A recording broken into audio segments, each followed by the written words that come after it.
NRIs જ્યારે વિદેશમાં પોતાનું કરિયર બિલ્ડ કરે, લાઈફસ્ટાઈલ કરે અને બધું સેટલ થઈ જાય, તે છતાં ભારત માટે તો એક સોફ્ટ કોર્નર હોય જ છે. ઇમોશનલ હોય, ફાઇનાન્શિયલ હોય કે બીજું કોઈ પણ કનેક્શન હોય, એક સ્પિરિચ્યુઅલ કનેક્શન હોય કે કલ્ચરલ કનેક્શન હોય, આ બધા જ કનેક્શન ભારતમાં ફીલ તો થતા હોય છે. પરંતુ હાલ જે ગ્લોબલ અનસર્ટેનિટી થઈ રહી છે, ઘણી બધી અનિશ્ચિતતાઓ છે, તે વચ્ચે કેટલાય બધા એનઆરઆઈઝ એવા છે કે જેમને ભારત પાછા આવવાનો વિચાર આવે છે. જો તમે પણ એવા એનઆરઆઈ છો કે જેમને ભારત પાછા આવવાનો વિચાર આવે છે, તો તમારો આ વિચાર યોગ્ય છે કે નહીં, આ સાથે જો તમારે ભારત પાછા આવવું છે તો કઈ કઈ બાબતનું ધ્યાન રાખવું જોઈએ, એ બધું જ જાણીશું આજના વિડીયોમાં.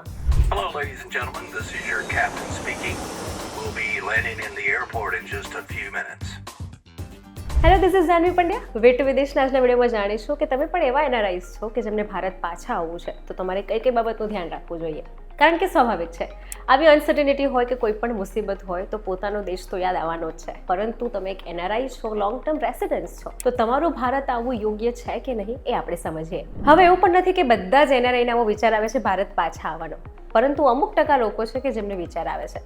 ચાલો આ ગ્રાફ જોઈએ. બહુ જ લોકો ઇન્ડિયા પાછા જવાનો વિચાર તો કરે છે, પણ હાલ માટે એ વિચાર સાઈડ પર મૂકી દીધો છે. કોઈ પ્રોપર રીઝન, ટ્રિગર કે રાઈટ ટાઈમની રાહ જોઈ રહ્યા છે. લગભગ 30% લોકો કહે છે કે હા અમારે પાછા જવું છે, તો 50%થી વધારે લોકો હજુ ક્લિયર જ નથી. જો તમે પણ આવી અનસર્ટેનિટીમાં હોવ અને તમને પણ વિચાર આવતો હોય ભારત પાછા આવવાનો, તો કઈ એવી 8 બાબત છે જે પહેલા ચેક કરી લેવી જોઈએ, ચાલો સમજીએ. સૌથી પહેલા તો તમારું રેસિડેન્શિયલ સ્ટેટસ અપડેટ કરો. જો તમે ઇન્ડિયામાં 182 દિવસથી વધુ રહો છો, તો તમે એનઆરઆઈથી રેસિડેન્ટ બની જાઓ છો, જેના કારણે ટેક્સ અને ઇન્વેસ્ટમેન્ટ રૂલ્સ પણ ચેન્જ થઈ જાય છે. બેંક અને ફાઇનાન્સ પ્લેસીસ પર પણ તમારું સ્ટેટસ અપડેટ કરવું જરૂરી છે. બીજું, તમારું એનઆરઈ બેંક એકાઉન્ટને કન્વર્ટ કરો. એનઆરઈ કે એનઆરઓ એકાઉન્ટ હોય તો તેને પહેલા કન્વર્ટ કરો, કારણ કે ડિલે કરશો તો પ્રોબ્લેમ આવશે અને બેંકમાં જઈને તમારે ડોક્યુમેન્ટ્સ પણ અપડેટ કરાવવા પડશે. ત્રીજું, ટેક્સ પ્રોપરલી હેન્ડલ કરો, કારણ કે જો તમે ઇન્ડિયા પાછા આવો છો તો ગ્લોબલી ટેક્સ રૂલ જે છે તે તમને લાગુ પડી શકે છે. એટલે રિટર્ન ફાઇલ કરો, ફોરેન ઇન્કમ ડિક્લેર કરો, ડબલ ટેક્સ અવોઇડ કરવા માટે એફટીસી ફોરેન ટેક્સ ક્રેડિટ લો. આ સાથે સૌથી મહત્વનું, તમારા ડોક્યુમેન્ટ્સને અપડેટ કરો. જેટલા પણ ડોક્યુમેન્ટ્સ છે, પાન છે કે આધાર છે, તે બધાને ફરીથી અપડેટ કરાવો. તમારું એડ્રેસ ઇન્ડિયાનું કરવું જરૂરી છે.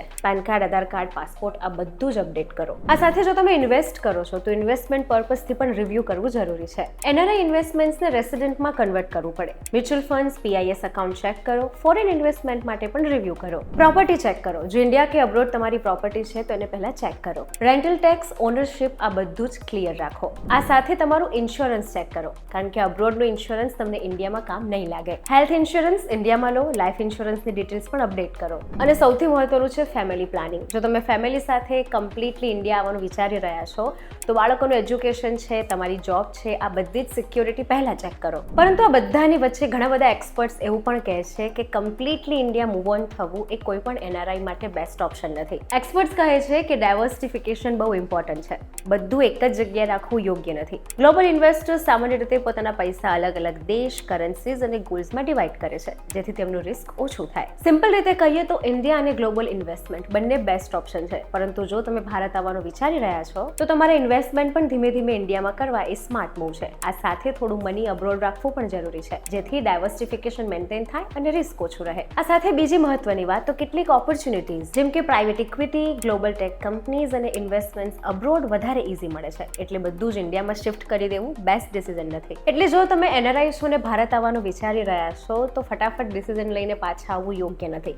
આ દરેક પાસા અને બાબત પર વિચારવું ખૂબ જરૂરી છે. Residential status, bank accounts, taxes, investments, insurance, family planning આ બધું જ હેન્ડલ કરવું પડે. અને આ સાથે સૌથી બેલેન્સ અપ્રોચ તો એ જ છે કે તમે વિદેશમાં પણ થોડું મેન્ટેન કરી રાખો અને ઇન્ડિયામાં પણ, જેથી તમારા ગ્લોબલ ઇન્વેસ્ટમેન્ટના પોર્ટફોલિયો પર પણ કોઈ અસર ના થાય. આવી રીતે ઇન્ડિયા અને ગ્લોબલ બંને બાજુ જો વિચારશો, એક બેલેન્સ અપ્રોચ રાખશો, તો તમારી ફ્યુચર ઓપોર્ચ્યુનિટીઝ વધી જશે. એટલે જ એક્સપર્ટ કહે છે કે ડાયવર્સિફિકેશન રાખો. એટલે જો તમે એનઆરઆઈ છો અને ભારત આવવાનું વિચારી રહ્યા છો, તો એક સ્માર્ટ મૂવ નથી.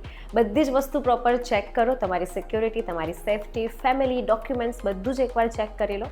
અને જો તમે ગ્લોબલ ઇન્વેસ્ટર છો તો એ પ્રમાણે પણ ચેક કરી લો. અને આવા જ ઇન્ફોર્મેટિવ વિડીયોઝ માટે જોડાયેલા રહો વીટીવી ડિજિટલ સાથે.